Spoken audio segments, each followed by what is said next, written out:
Hello friend, sociology with Dhruv Dikshit channel में मैं ध्रुव कुमार दीक्षित आपका स्वागत करता हूँ।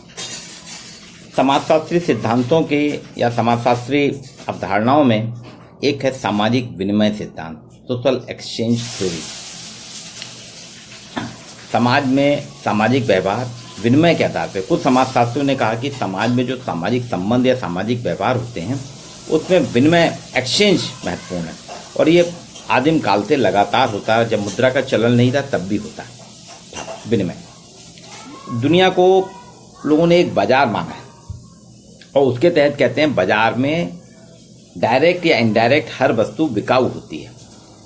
और अर्थशास्त्री जो थे, क्लासिकल अर्थशास्त्री, उन्होंने उपयोगितावाद के आधार पर व्याख्या की है, जिसमें जोनाथन एच टर्नर हैं, डेविड रिकार्डो हैं, एडम स्मिथ हैं, जॉन स्टुअर्ट मिल हैं, जो जेरेमी बेंथन हैं। इनके आर्थिक और सामाजिक विचारधारा के सिद्धांत हैं। उसी के आधार पर अगर हम देखें तो समाजशास्त्र में भी बहुत से सिद्धांत बने हैं जिसमें अलग अलग आधार पे विनिमय की बात की गई है। सामाजिक विनिमय का सिद्धांत जो है ये एक नए प्रकार का सिद्धांत है। हालांकि सर्वप्रथम मार्शल मॉस नाम के एक व्यक्ति थे जिन्होंने 1925 में अपना एक लेख लिखा था, आर्टिकल द गिफ्ट। उसमें ध्यान आकर्षित किया था विनिमय थ्योरी की ओर, एक्सचेंज थ्योरी की ओर। उन्होंने आदिम समाज के उदाहरण लिए थे, उसके माध्यम से बताया था कि आदिम समाजों में विनिमय होता है।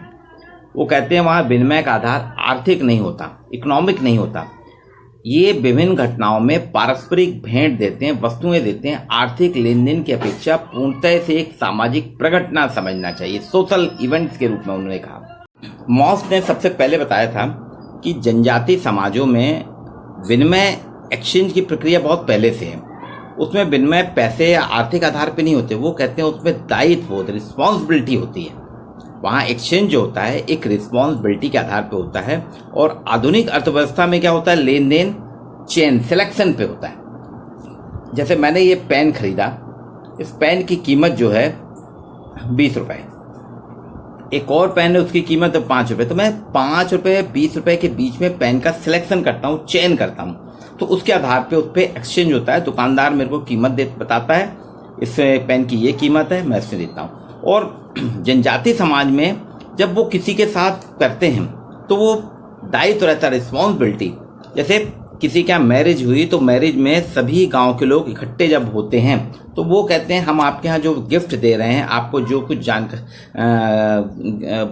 सामान दे रहे हैं या आपके यहाँ सेवा कर रहे हैं, ये सब वास्तव में क्या है, एक तरीके से वो है क्या, हमारा दायित्व है, हमारी रिस्पॉन्सिबिलिटी है। तो ये चीज़ है, इस आधार पे मॉस ने शुरुआत की थी। और वास्तव में क्या है कि समाज एक तरीके से बाजार है। समाज को लोगों ने व्यवहार, सामाजिक व्यवहार हमारे बाजार के परिप्रेक्ष्य में होते हैं। और इन्हीं सामाजिक व्यवहार में मनुष्य विनिमय पद्धति एक्सचेंज मेथड को अपनाता है। सामाजिक विनिमय सिद्धांतवेत्ता जो हैं उन्हें सबने माना कि पूरा का पूरा समाज एक बाजार है जिसमें प्रत्येक व्यक्ति दूसरे व्यक्ति के साथ कुछ ना कुछ एक्सचेंज करता है। और सामाजिक व्यवहार में इसके अनेक ऑप्शन होते हैं, अनेक विकल्प होते हैं। और सामाजिक स्थिति के अनुसार व्यक्ति एक या एक से अधिक विकल्पों, ऑप्शन को चुन लेता है। जितने भी अनौद्योगिक समाज है, मतलब औद्योगिकरण के पहले के समाज हैं, उनमें दायित्व आधारित विनिमय दो प्रकार से होता है। एक उपहार विनिमय, मतलब गिफ्ट एक्सचेंज, और एक पुनर्वितरण विनिमय। मॉस कहते हैं जनजाति समाज में उपहार का लेन देन, समारोहों का उन्होंने बहुत अच्छे से वर्णन किया। उसमें पारस्परिकता का सिद्धांत प्रतिपादित किया। परस्पर एक दूसरे के साथ में अंडरस्टैंडिंग का सिद्धांत है, पारस्परिकता का सिद्धांत, म्यूचुअलिटी का सिद्धांत। उन्हें ट्रोबिडियन द्वीप समूह में बताया कि यहाँ कुल प्रथा होती है। और अमेरिकन इंडियंस में पोर्टलेज दो हैं, कुल प्रथा और पोर्टलेज। इसके उदाहरण तो उन्होंने बताया कि यहाँ विशुद्ध उपयोगिता पर आधारित विनिमय का स्थान है। यहाँ लोगों के पास जो होता है कि जो भी आमोद प्रमोद के साधन है, अनुष्ठान है, शिष्ट व्यवहार है, सैनिक सहायता, नृत्य, भोज, आयोजन, ये सारे प्रदर्शन में इस प्रकार के आदान प्रदान होता है। इनमें उपहार और भुगतान को कभी पाने वाले और देने वाले से अलग नहीं करा जाता। मतलब जो पाने वाला है और जो देने वाला, दोनों को एक साथ रखा जाता है, उनको अलग नहीं करते। इन व्यक्तियों के बीच में जो सहसंबंध, जो कोरिलेशन होता है, जो सहसंबंध होता है, गठबंधन बनता है, वो अटूट होता है, ना टूटने वाला होता है। और इन संबंधों को स्थापित करने में ये विनिमय जो है, एक्सचेंज है, यही महत्वपूर्ण साधन है। यहाँ पे इसी तरह से आदिवासी समाजों में जो ब्राइड्स होती हैं, वधुओं के विनिमय पर क्लाउड लेवी स्ट्रॉस ने रखा। एक समाजशास्त्री हुए क्लाउड लेवी स्ट्रॉस, उन्होंने आदिवासी समाजों में वधुओं के आधार पर विनिमय की बात की है। वो कहते हैं ये नातेदारी संगठन और वर्गीकरण जो किया है आदिवासी समाजों का, उसमें पूर्व स्थापित नियमों के प्रतीकात्मक अभिव्यक्ति है। होमन्स ने क्या करा है? होमन्स ने बताया कि समाज के अंतर्गत जो है विनिमय की बात होती है, उससे छोटे छोटे उन्हें पुंज बनाना शुरू करे और उसके आधार पर किया। पीटर ब्लॉ कहते हैं, पीटर ब्लॉ ने भी इसका सिद्धांत किया कि विनिमय में के रूप में प्रत्येक व्यक्ति मिलने वाले सामाजिक पुरस्कारों की बात करता है, कि हर व्यक्ति को जो रिवार्ड्स मिलते हैं, पुरस्कार मिलते हैं, उसकी बात करते हैं पीटर ब्लॉ। वो कहते हैं अधिकांश मानव सुखों की जड़ें सामाजिक जीवन में गड़ी होती हैं। हमारे जो सुख हैं वो सामाजिक जीवन के साथ जुड़े होते हैं। जीवन के किसी भी क्षेत्र में, जैसे खेल हो, परिवार हो, व्यवसाय, राजनीति, प्रेम, शिक्षा, सभी में व्यक्ति को जो सुख प्राप्त होता है वह दूसरे के व्यवहार पे। विराट कोहली खेलता है, रोहित शर्मा खेलते हैं, इन जो खेलते हैं इनके खेलने से हमको सुख प्राप्त होता है। जिस दिन ये नहीं खेलते हम निराश हो जाते हैं। मोदी जी के भाषण को, ममता बनर्जी के भाषण को, ये सारे अरविंद केजरीवाल के भाषण को सुन के लोग बाग खुश होते हैं। अगर ये बहुत दिन तक नहीं बोलते, लोग बाग बेचैन होने लगते हैं। आपने देखा होगा ना कि मोदी जी बहुत दिन से नहीं बोल रहे, लोग अगर मोदी जी का मित्रों नहीं आया, नहीं सुना, केजरीवाल का नहीं सुना, ये सारे राजनीतिक या खेल या परिवार, व्यवसाय, दूसरों के व्यवहार से हम खुश होते हैं। और यह बात स्वार्थ रहित आध्यात्मिक सुर्ख पर चलता है। अब देखिएगा, एक साधारण सा उदाहरण है। आप रोज घर में भोजन करते हैं, बहुत अच्छे से अच्छा भोजन घर में करते हैं, लेकिन उसमें हमको वो आनंद नहीं मिलता। लेकिन कभी अगर हम अपने फ्रेंड के यहाँ मैरिज में जाते हैं या किसी फंक्शन में हम जाते हैं, तो वहाँ जो भोजन मिलता है उसमें अरे बहुत बढ़िया भोजन था, उसमें हमको एक आनंद मिलता है। अकेले खाने में हमको जो आनंद नहीं आता वो एक उत्सव में, फेस्टिवल में, एक शादी समारोह में खाने में आता है। ये जीवन के अधिकांश चीज़ों में आपको इस प्रकार का व्यवहार देखने को मिलेगा। अब आप सोचिए, एक राइटर है, बहुत बढ़िया कहानी लिख रहा है, लेकिन उसको कोई पढ़ता नहीं है। एक कलाकार है, बहुत अच्छी पेंटिंग बनाता है, लेकिन उसको कोई देखता ही नहीं। तो धीरे धीरे उसमें, कलाकार में, उस विद्वान में निराशा आने लगेगी, वो परेशान होने लगेगा। ये अलग अलग प्रकार से हैं। इसी में विनिमय एक्सचेंज थ्योरी को समाजशास्त्रीय दृष्टि से दो प्रकार से देखा गया, एक अमेरिकन और दूसरी है यूरोपियन। अमेरिका में जो एक्सचेंज होता है, दो व्यक्तियों की जुड़वा, ज्वाइंट अंतर क्रियाओं पे जोड़ देता है, कि जब दो व्यक्ति जुड़ते हैं उनके बीच में इंटरेक्शन होता है, उस पर जोड़ देता है अमेरिकन। जैसे होमिन्स का सिद्धांत है, कहते पति पत्नी के बीच के प्रेम संबंध, मित्रों के बीच के मैत्री संबंध, या ऑफिस में नौकरशाही, जो ऑफिसर और कर्मचारी के बीच में आदान प्रदान होता है, निष्पादन पुरस्कार आधारित संबंध। ये कहते हैं ये दो व्यक्तियों के बीच में, जो व्यक्ति जब जुड़ते हैं उनके बीच की इंटरेक्शन अंतर क्रियाओं के आधार पे। यूरोपियन कहते हैं, यूरोप में जो विनिमय एक्सचेंज है, वो कहते हैं इसका स्वरूप केंद्र क्या व्यक्ति समूह या समूह और समाज के पारस्परिक संबंध है। एक व्यक्ति का समाज के साथ, अपने समूह के साथ और संपूर्ण समाज का व्यक्ति के साथ जो संबंध होता है, उसके आधार पर उन्हें व्यक्ति, जैसे कृषक समाज और परिवार के आपसी संबंधों का विश्लेषण विनिमय के आधार।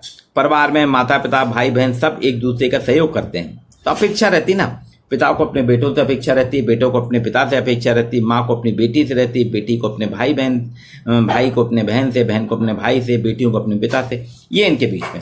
खेत में देखिए, खेत में क्या होता है, किसान काम करता है, एक दूसरे पूरे परिवार के लोग मिलकर किसान के साथ काम करते हैं, तो एक्सचेंज होता है, उनके बीच में विनिमय होते हैं। एक और समाजशास्त्री हुए हैं जेम्स फ्रेजर ने ऑस्ट्रेलिया के आदिवासियों में भी, एंथ्रोपोलॉजिस्ट हैं, फ्रेजर ने भी ऑस्ट्रेलिया के आदिवासियों का अध्ययन किया था, और उन्होंने बताया कि जनजातीय समाज में आदिवासियों के अध्ययन के आधार पर बंधुत्व और विवाह की प्रचलित जो परंपराएं हैं, उस पर उन्होंने अपना ध्यान केंद्रित किया। और उनकी एक किताब आई थी 1919 में, folklore in the old testament किताब आई थी, जिसमें फ्रेजर ने बताया कि यहाँ पे जनजातीय समाजों में उन्होंने जो अध्ययन किया था ऑस्ट्रेलिया के आदिवासियों का, बोले आदिवासी समाजों में महिला का बहुत महत्व है, और यहाँ पे मैरिज में लड़की को पैसा देना पड़ता है। जैसे हमारे यहाँ दहेज है ना, तो वही चीज़ वहाँ पे है। तो लड़की का पैसा होता है, मूल्य होता है, और वहाँ पे गरीबी के कारण इसलिए वो लोग चचेरे ममेरे भाई बहनों के बीच में विवाह को ज़्यादा पसंद करते हैं, बल्कि क्रॉस कजिन मैरिज जो है उनके यहाँ बहुत फेमस है। पैरेलल मैरिज को ज़्यादा पसंद, क्योंकि पैरेलल मैरिज करेंगे, दूसरे परिवार की लड़की है तो उतना पैसा देना पड़ेगा, संपत्ति देना पड़ेगी, पशु देना पड़ेंगे, और अपने ही परिवार के चचेरे ममेरे भाई बहनों के बीच में करेंगे तो कम देना पड़ता है। इसलिए उन्होंने कहा यहाँ पर आदिम जनजातियों में पसंद नापसंद जो शादी की है इसके आधार पर तय हुई है। फ्रेजर ने वहीं कहा कि आदिवासियों के पास संपत्ति का नितान अभाव, जमीन नहीं रहती है, गरीबी में रहते हैं, तो जब विवाह के लिए वधूमूल की आवश्यकता होती है और आदिवासियों में पत्नी की उत्कंठा भी बहुत रहती है, तो वधूमूल के लिए बहुत जरूरी है वधूमूल हो, वो कैसे करें, अपनी पत्नी लाने की उत्कंठा और अपेक्षित वधूमूल का भाव, इसके चलते ये लोग चचेरे भाई बहन, मामा बुआ फूफा, इनके बीच में विवाह की परिपाटी देखी गई है। फ्रेजर ने बताया कि अधिकतर जो है उनने अपने अध्ययन में क्या है, मैक्सिमम मैरिज इनके यहाँ जो होती है इस प्रकार से होती है। पैरेलल कजिन मैरिज बहुत ज़्यादा है और क्रॉस कजिन करते हैं, पैरेलल इनके यहाँ बहुत कम है। पैरेलल मतलब एक से दूसरे, ऐसा नहीं है। तो ये आर्थिक अभिप्रेरण, इकोनॉमिक मोटिव इसके साथ जुड़ा हुआ है, जो इनके सांस्कृतिक प्रतिमानों को निर्धारित करता है। अर्थात विनिमय की प्रक्रियाएं आवश्यकताओं की पूर्ति करती है, विनिमय की प्रक्रियाओं से अंतःक्रिया के प्रतिमान निर्धारित होते हैं। ये फ्रेजर ने अपने अध्ययन में किया। एक और एंथ्रोपोलॉजिस्ट है मेलिनोव्स्की। मेलिनोव्स्की ने, ये फ्रेजर के समकालीन थे, इन्होंने एक ट्रोबियान टापू का अध्ययन किया था, वहाँ के आदिवासियों का फील्ड स्टडी का थी, बहुत फेमस है मेलिनोव्स्की का। ट्रोबियान टापू के आदिवासी छोटे छोटे टापुओं में रहते हैं, अलग अलग छोटे छोटे टापू हैं, किसी में 25 किसी में 50 ऐसे अलग अलग रहते हैं। और ये अलग अलग टापू में होने के बाद भी इन सब के बीच में बहुत ही क्लोज रिलेशन है, घनिष्ठ संबंध है। तो मेलिनोव्स्की ने जो अध्ययन करके देखा कि इनके मूल कारण क्या है, क्यों इतने घनिष्ठ संबंध हैं। इन आदिवासियों की विभिन्न परंपराएं, जीवन पद्धति, संस्कृति, आर्थिक पक्ष का जब उसने सूक्ष्मता से अध्ययन किया तो बताया कि इनके बीच में उपहार लेने देने की एक परंपरा है, बहुत महत्वपूर्ण परंपरा है। एक टापू का व्यक्ति, आदिवासी, अपनी लकड़ी की नाव बना के किश्ती में बैठकर दूसरे टापू में जाता है, या बाजू में है तो पैदल चल के भी चला जाता है। तो जब भी दूसरे टापू में जाता है तो वो कुछ उपहार, फल या कुछ अपने हाथ का बनाया हुआ कुछ सामान, ये सारी चीज़ें लेके जाता है। और दूसरे वाले इधर आते हैं तो वो देते, जब वो जाता है वो कुछ देता है तो उसको रिटर्न भी करते हैं। तो ये जो उपहार लेने और देने की प्रक्रिया है, इससे ही इन टापुओं के बीच में आदिवासियों में बहुत घनिष्ठ संबंध है। वहीं उन्होंने देखा कि यहाँ आदिवासी जो घोंगा होता ना, घोंगे का नेकलेस बनाते हैं और पूरे समूह में सबको घोंगे का नेकलेस हर व्यक्ति दूसरे को देता है। ये समानता एक दूसरे को दिए जाने वाले उपहार जो रहते हैं, गिफ्ट रहते हैं, ये एक दूसरे आदिवासी, एक ने दूसरे को दिया, वो उसको संभाल के रखता है, वो उसकी धरोहर हो जाता है, प्रॉपर्टी हो जाती है कि मेरे को गिफ्ट मिला है, इसको मेरे को सुरक्षित रखना है। और इससे उनके संबंध जो हैं बहुत ही वो है। ट्रोबियान टापू में जो आदिवासियों में जो एक्सचेंज संबंध थे, उसके आधार पे उसने, मेलिनोव्स्की ने इसको कुला व्यवस्था कही थी और कहा ये कुला व्यवस्था जो है इनके उपहार की परंपरा है, जिसके कारण ही इनमें संबंध बहुत अच्छे स्ट्रॉन्ग संबंध है। एक मार्शल मॉस का तो मैंने बताया ही था कि मार्शल मॉस ने भी अध्ययन किए, जेम्स फ्रेजर ने अध्ययन किए, मेलिनोव्स्की ने अध्ययन किए। और मॉस का जो अध्ययन था उसने, मॉस ने विनिमय का मूल कारण समाज की संरचना और समाज की सामूहिकता को माना है। मॉस कहते हैं विनिमय का, एक्सचेंज का मूल कारण जो है समाज की संरचना और समाज की आदता है। जो दुर्खीम ने बाध्यता और बाह्यता की बात की है ना, उसी को इसने लिया है। मॉस कहते हैं समाज के नियम उपनियम के परिणाम स्वरूप एक्सचेंज होता है। हर समाज के जो नियम होते हैं, जो प्रतिमान होते हैं, उनके अनुसार हम विनिमय करते हैं। विनिमय के पीछे समाज की बाध्यता और बाह्यता और बाध्यता प्रमुख काम करती है। उसने कहा कि समाज में सामूहिकता होती है, समाज के दबाव होते हैं, सामाजिक नियम होते हैं, उपनियम होते हैं, ये विनिमय को निर्धारित करते हैं। समाज के अंतर्गत ये विनिमय को निर्माण करते हैं। इस तरह से अलग अलग विद्वानों ने अपने अपने अध्ययन दिए हैं। एक क्लाउड लेवी स्ट्रॉस का भी है, वो कहते हैं कि समाज के अंतर, लेवी स्ट्रॉस कहते हैं विनिमय पद्धति बहुत महत्वपूर्ण है। जिस वस्तु का विनिमय होता है, उन्होंने कहा जब वस्तु का विनिमय होता है उससे देखिए आपके संबंध बनते हैं। उन्होंने कहा शादी में आदिवासी लोग अधिकतर जो हैं, उन्होंने कहा क्रॉस कजिन मैरिज पद्धति का गहन अध्ययन किया था और उसको उन्हें एक किताब भी दी थी, the elementary structure of kinship, जो 1969 में आई है। उसमें ने बहुत कुछ दिया है। वो कहते हैं अधिकांश मनुष्य संबंध, जितने भी संबंध होते हैं, मनुष्य को कुछ कीमत तो अदा करनी ही पड़ती है। हमारे आपके जितने भी रिलेशन हैं, कहीं ना कहीं हमको कुछ वैल्यू, कुछ कीमत तो देना ही पड़ती है। ये कीमत लागत के रूप में देखी जा सकती है। इसमें कुछ समाज की भी लागत होती है, कुछ व्यक्तिगत। स्ट्रॉस ऐसे सामाजिक परंपरा, नियम, उपनियम, रीति रिवाज, मूल कहते हैं और इनको स्वीकार करता है। इसके लिए बाध्यता होती है व्यक्ति की। इन मानकों, मूल्यों, आदर्शों और परंपराओं का अगर उल्लंघन करते हैं तो समाज उसको दंडित करता है। अगर आप इन मूल्यों को नहीं मानते हैं, इन आदर्शों को नहीं मानते, तो समाज आपको दंडित करता है। मनुष्य के जितने भी रिसोर्स हैं वो उसके निजी नहीं है। वो कहता है मनुष्य के पास जितने भी साधन हैं, संसाधन हैं, स्रोत हैं, रिसोर्स हैं, वो उसके निजी नहीं है, पर्सनल नहीं है। ये समाज के स्रोत हैं, सोसाइटीज के रिसोर्सेस हैं। इसलिए सभी अभौतिक भौतिक स्रोत पे समाज का नियंत्रण है। समस्त स्रोत जो रिसोर्सेस हैं वो समाज का नियंत्रण होने के कारण मनुष्य द्वारा समाज के अनुसार व्यवहार करना उसके लिए बाध्यकारी है। विनिमय व्यवहार आर्थिक और मनोवैज्ञानिक कारकों द्वारा नहीं होता, बल्कि समाज के बाध्यकारी चरित्र के कारण होता है। लोग कहते हैं ना, लेवी स्ट्रॉस ने कहा कि ये मनोवैज्ञानिक नहीं है, ये समाज के बाध्यकारी चरित्र, क्योंकि जितने भी रिसोर्सेज हैं उन सब पे समाज का नियंत्रण है। अतः विनिमय व्यवहार में पारस्परिकता कायम रहती है। ये पारस्परिकता की बात करता है। बोले अब हम तुलनात्मक रूप से देखें, जेम्स फ्रेजर कहता है सांस्कृतिक या सामाजिक विनिमय हेतु आर्थिक अभिप्रेरण को उसने जिम्मेदार माना है। उसके सिद्धांत में जेम्स फ्रेजर ने सांस्कृतिक सामाजिक विनिमय, कल्चरल एंड सोशल एक्सचेंज के लिए आर्थिक अभिप्रेरणा, मोटिवेशन है, इकोनॉमिक मोटिवेशन को उसने रिस्पॉन्सिबल माना है। मेलनॉस्की कहते हैं सांस्कृतिक या सामाजिक विनिमय जो है कल्चरल एंड सोशल एक्सचेंज में मनोवैज्ञानिक साइकोलॉजिकल मोटिवेशन को जिम्मेदार मानते हैं। मार्शल मॉस जो है उसका कहना है जो एक्सचेंज होता है समाज की सामूहिकता, कलेक्टिवनेस है, समाज की सामूहिकता है, समाज के नियम उपनियम के परिणाम स्वरूप ही एक्सचेंज होता है। वहीं लेवी स्ट्रॉस कहते हैं विनिमय एक स्ट्रक्चरल प्रोसेस है, संरचनात्मक प्रक्रिया है। जितने भी स्रोत हैं समस्त स्रोतों पे समाज का नियंत्रण है। अतः समाज के नियम उपनियम मूल आदर्श के अनुरूप ही विनिमय एक बाध्यकारी प्रक्रिया है। देखिए 4 प्रकार के विनिमय सिद्धांत जो हमारे एक्सचेंज थ्योरी, उसमें 4 समाजशास्त्रियों ने अलग अलग, मानव शास्त्री और समाजशास्त्रियों ने।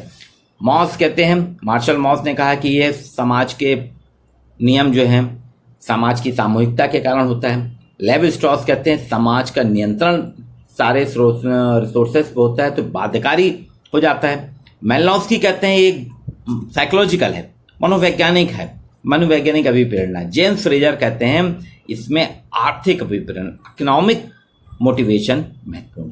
ये समाजशास्त्र का सामाजिक विनिमय का सिद्धांत है, जिसमें बहुत कुछ काम हुआ है और लगातार काम करते जा रहे हैं लोग इसमें तरह तरह से करें, जैसे जॉर्ज कॉस्पर वुमन है, पीटर ब्लॉ है, सब अलग अलग प्रकार से आते गए हैं और इस पर बहुत से सिद्धांत बनते गए हैं। ये आपको हर समाजशास्त्रियों को जानना जरूरी है। एमए की क्लास में भी लगता है, कॉम्पिटिटिव एग्जाम में भी इस पर पूछा जाता है।